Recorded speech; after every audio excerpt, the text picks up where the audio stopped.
writers, you're listening to the Kobo Writing Life podcast, where we bring you insights and inspiration for growing your self-publishing business. We're your hosts. I'm Stephanie. And I'm Joni.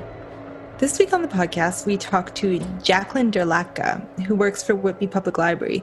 We wanted to speak to somebody working within the library this year, in particular to talk about how libraries have been affected by COVID-19 and how they've responded and what they've done to help communities this year. So Jaclyn is the department head for children's and adult fiction, and she manages the children and teen programs as well as the collections, so both print and digital. And as you can imagine, the demand for digital resources really spiked during this year, so she was focusing on collection development and boosting their content on Overdrive, which is what she talks to us about today. She also talked to us about the number of online programs for adults and kids that they have run during the pandemic. So it was a really interesting conversation. We're excited for you to hear it. So please keep listening. Thank you, Jaclyn, for joining us on the podcast today. Thank you for having me. So before we get into it, can you just introduce yourself to our listeners and tell us what you do? Sure. So, I'm obviously Jaclyn. I'm the department head for children's and adult fiction at the Whitby Public Library, and we are a medium-sized library in the suburbs just outside of Toronto, and we serve a community of about 130,000. And as the department head, I manage a team of 7 people, and we focus on information services and programming that targets people of all ages, but we focus a lot on kids, that we really support the love of reading and lifelong learning. And the other big part of my job is collection development. So I manage our adult fiction and kids collections, both in print and digitally. And as a big reader, that's obviously a very fun part of the job. Can you tell us a little bit about what kind of programming you run for children? So our programming, it starts basically at birth, and it really focuses on developing those early literacy skills and supporting that lifelong learning. Early literacy for us is basically the foundational programming at the library, and it really sets the stage for people's relationships with the library. Most people remember coming to those story times, and it's often what brings people back with their own kids when they, become an adult. We also focus a lot of our programming on supporting school-age kids and what they're learning in school, plus the fun stuff. So for example, this summer, we always run the TD Summer Reading Club.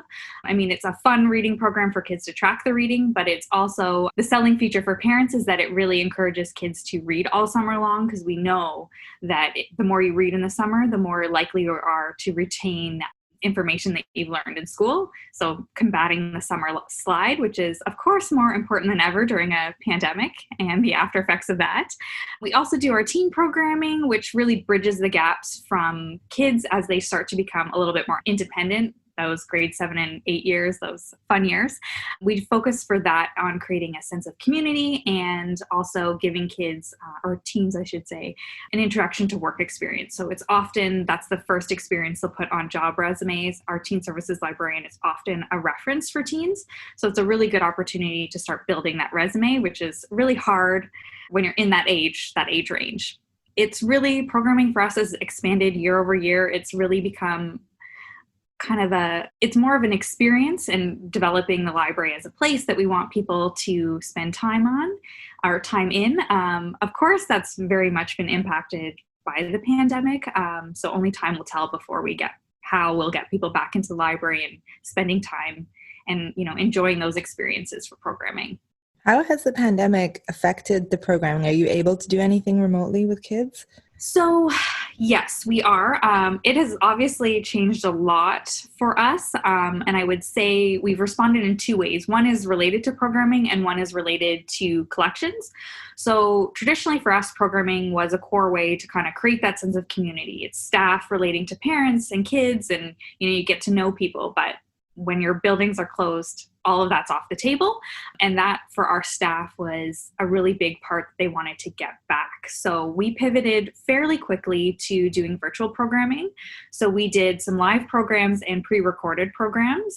So we did pre-recorded story times and did live events like book clubs and like a gardening workshop, stuff like that, where you still have some of that sense of community.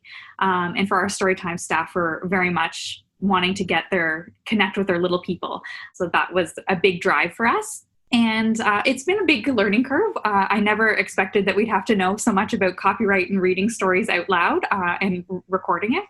Who knew that was different in an online version, in an online platform? Oh, of course. Interesting. I didn't think about that either.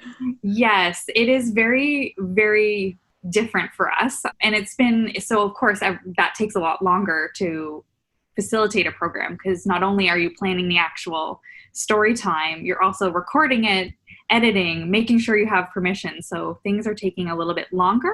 But for us, I mean, it's the whole community connection that we want to keep going. We also, I would say, pivoted very quickly to expanding our digital collection. So we've always had a really strong base for digital collections. They've always been really popular. Whitby's a commuter town, so ebooks and audiobooks are huge, but we really had to expand that during the closure. So we really ramped up our digital collections, which is something that I was working on quite a bit. So that's been kind of filling up a lot of time. And I would say those are the two big things that we've done with the pandemic. Can I ask you about ebooks for young children? Typically, we know that children tend to prefer hard copies, or at least when they're very small. Has that changed now? Are you seeing more ebooks being requested for particularly small children? I would say we see it more simply because of the library's doors being closed. I know screen time is a huge concern for parents, and I don't see it ever not being a concern. I would say there's definitely been higher circulation for our kids' collection than before. We typically don't buy a ton of kids' materials just because it doesn't tend to circulate, but that has definitely expanded.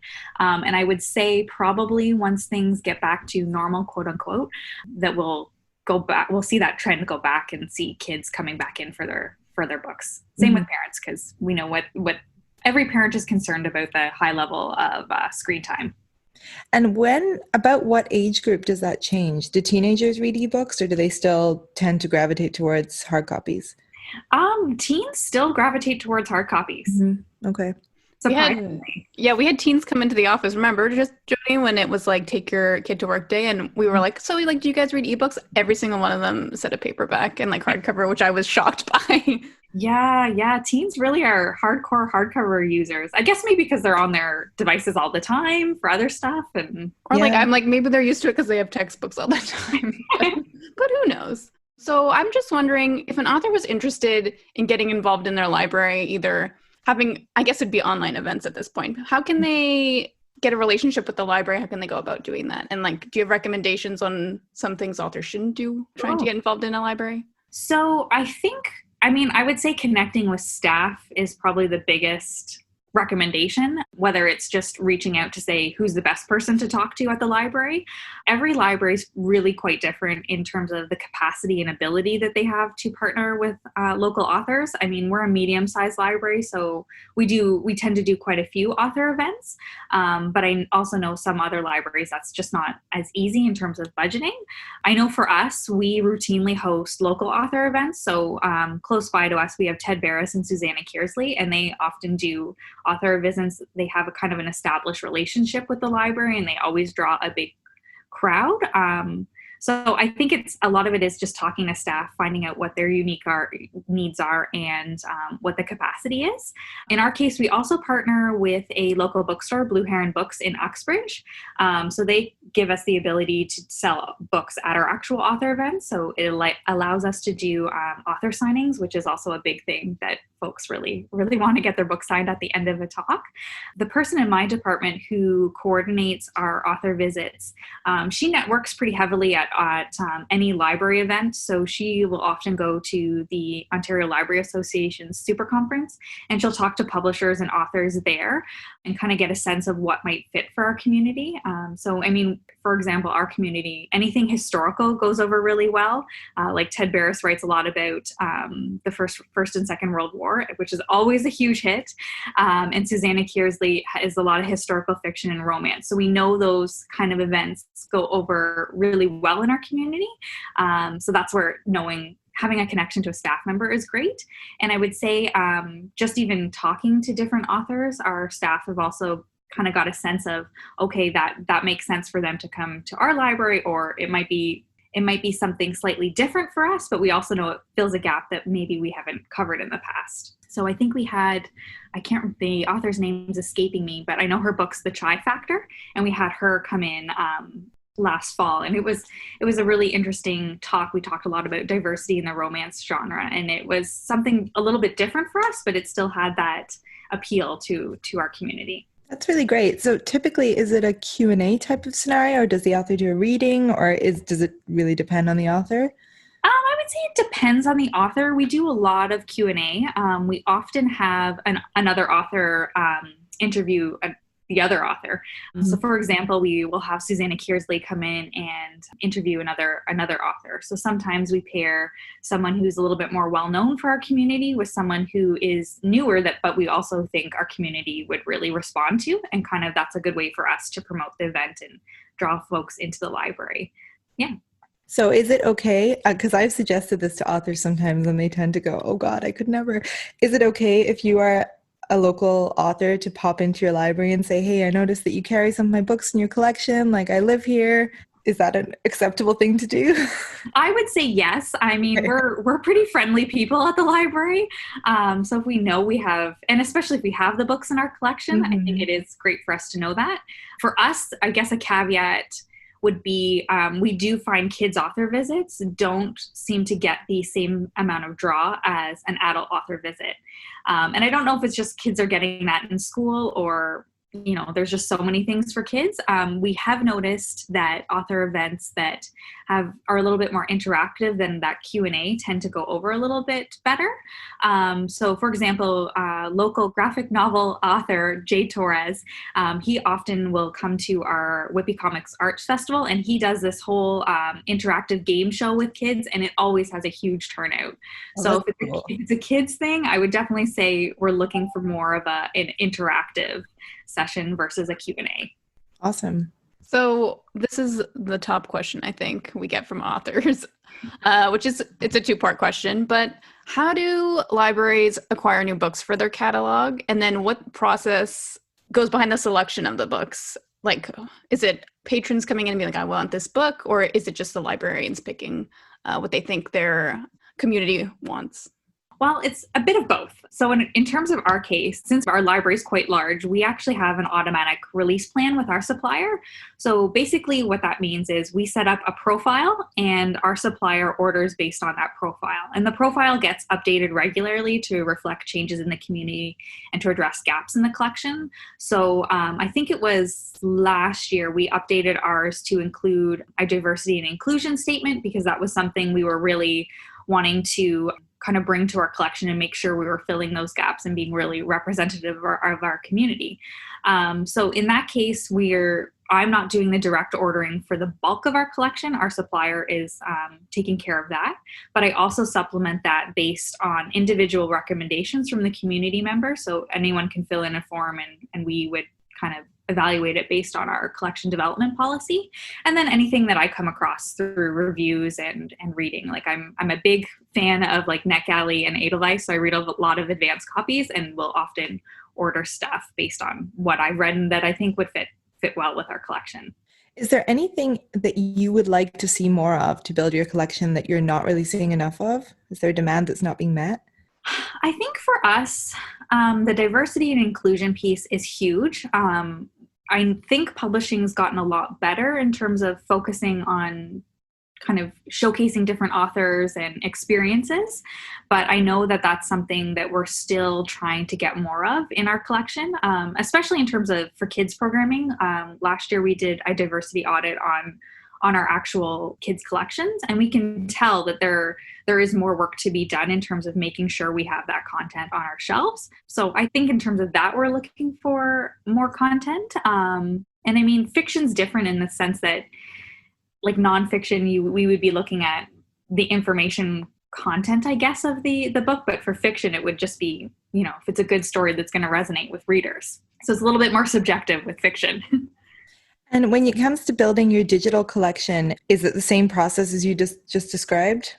So for digital, it's a little bit different. We have, for ebooks, we have Overdrive, and we also have Hoopla. So Hoopla is kind of the automatic release plan model in the sense that they coordinate the actual content. And then for Overdrive, I do the ordering for the adult fiction and kids like directly. So I'll order every single title. So that one's a little bit more time intensive. Hoopla is kind of developed by the supplier there. Got it. And I know that we work with Overdrive sometimes on doing author promotions and that kind of thing. So you get those emails, is that right? Saying these books are on sale this week or this month. Do you find that those are quite effective in helping you select what you're buying for the catalog?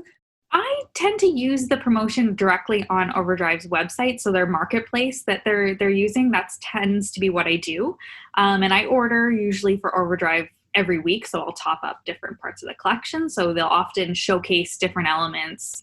So it might be upcoming releases in July, or something for Canada Day is the most recent one that I can think of. Are there periods in the year when you tend to buy the most, I guess, ebooks, audiobooks, or is it spread out through the year? I would say it's a pretty steady flow throughout the year, but we do have, our budget does kind of determine when we want to kind of commit our funds by. So it typically, by September, we want to have our funds kind of committed for the rest of the year.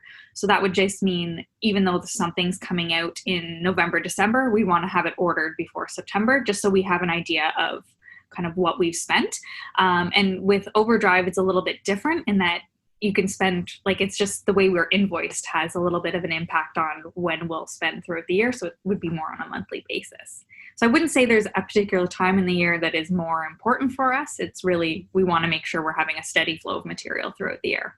And you may not have an answer to this, but can you offer some pricing tips or something that may be an effective price for a library? I don't know how to say it exactly, but specifically on Overdrive, because that's where our authors are submitting their books to libraries, is via Overdrive. So we get asked this a lot about what's an appropriate library price.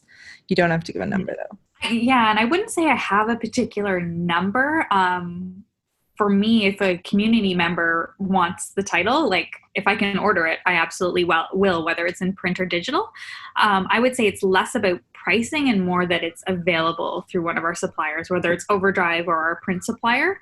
We want to make sure we're working within those vendors. I would say in terms of the models, because digital books have a lot of different models in terms of how they work. It might be 26 checkouts or 52, or you might own it. Mm-hmm. That can be, there's a lot of models out there. I would say my personal preference would be more the model where you kind of, you own it essentially, instead of having that 26 checkouts.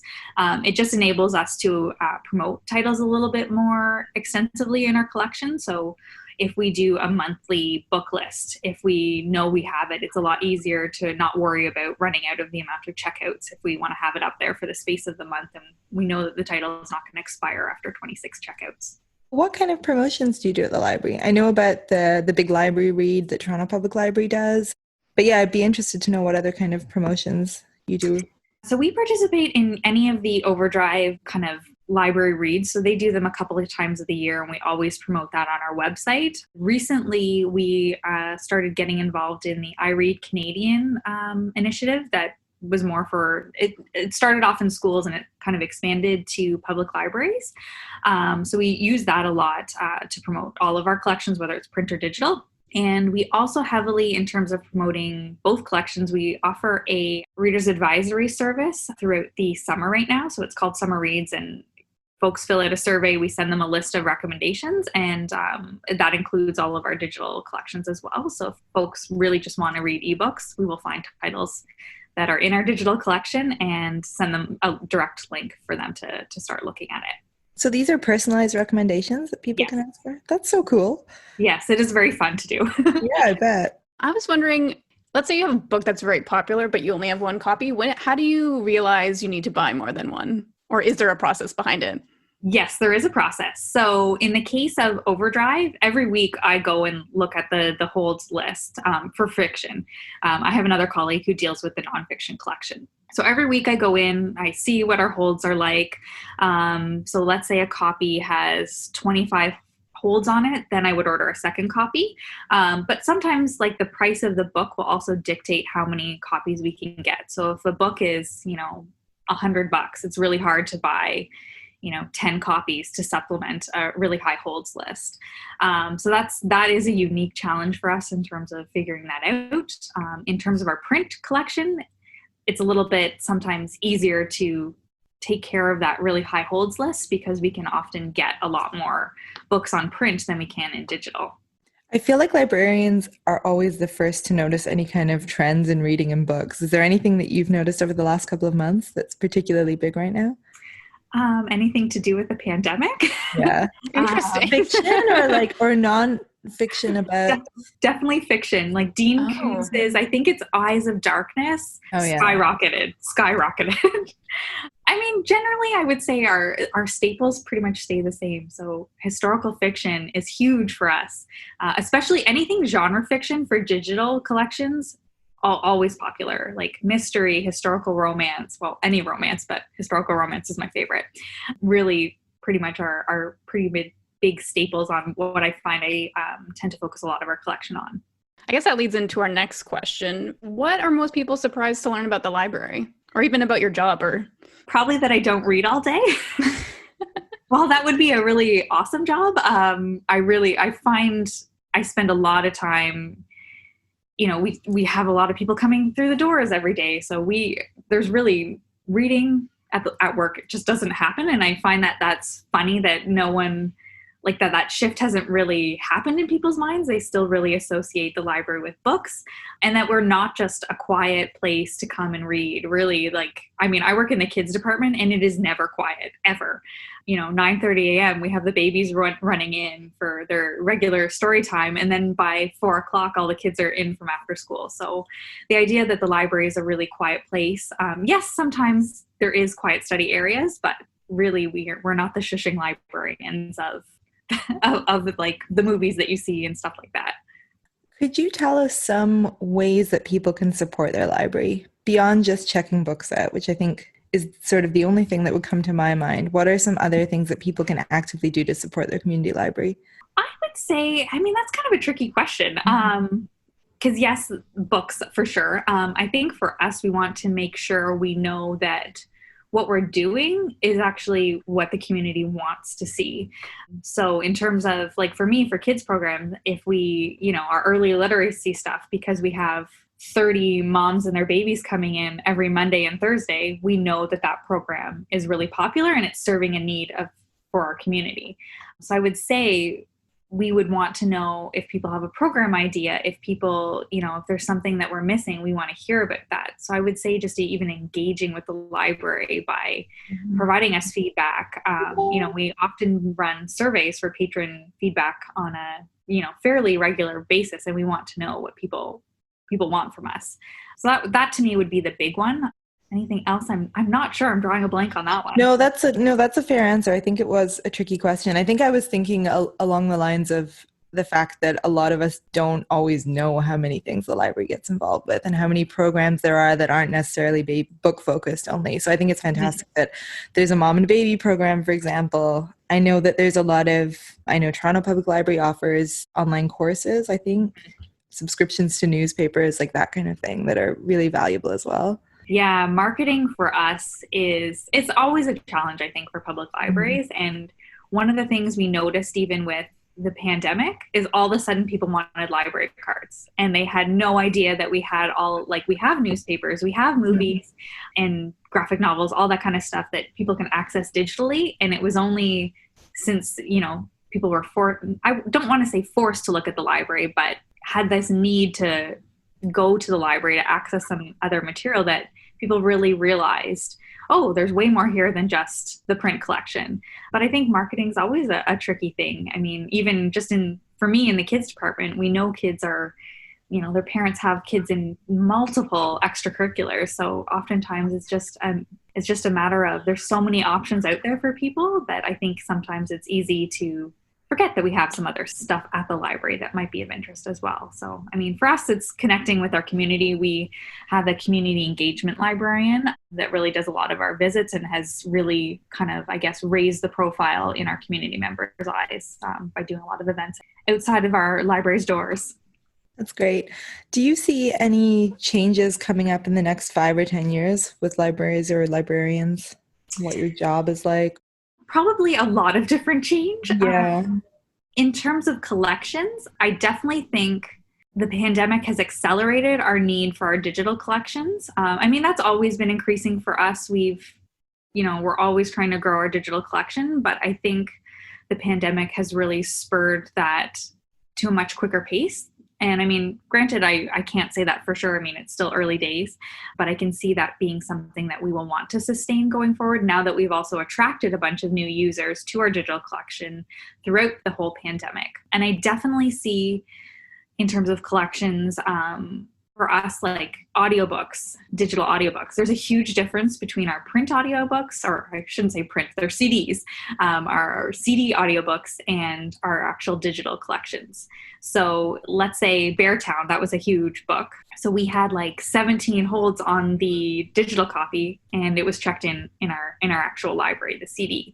So that's where I really see there's going to be a big shift with how people access audiobooks. I think the demand has really gone digital. And for us, I mean, accessibility is still a huge thing. We want to have CDs for people who don't have internet access or may not be able to, listen to an audiobook on a smartphone or whatever the case may be. But I would not be surprised to see audiobooks physically disappear from our shelves within the next 10 years. So I think some of that stuff will shift. In terms of libraries changing, granted, once things get back to some semblance of normal after the pandemic, I definitely think programming and creating that sense of place will come back to us as a continued shift of creating those experiences for people and families to come together at the library. So I hope it does. That's kind of the thing I think we're all missing the most during all of this. Yeah, it must be really difficult when you're used to working with a community like you are. Yes, I miss people.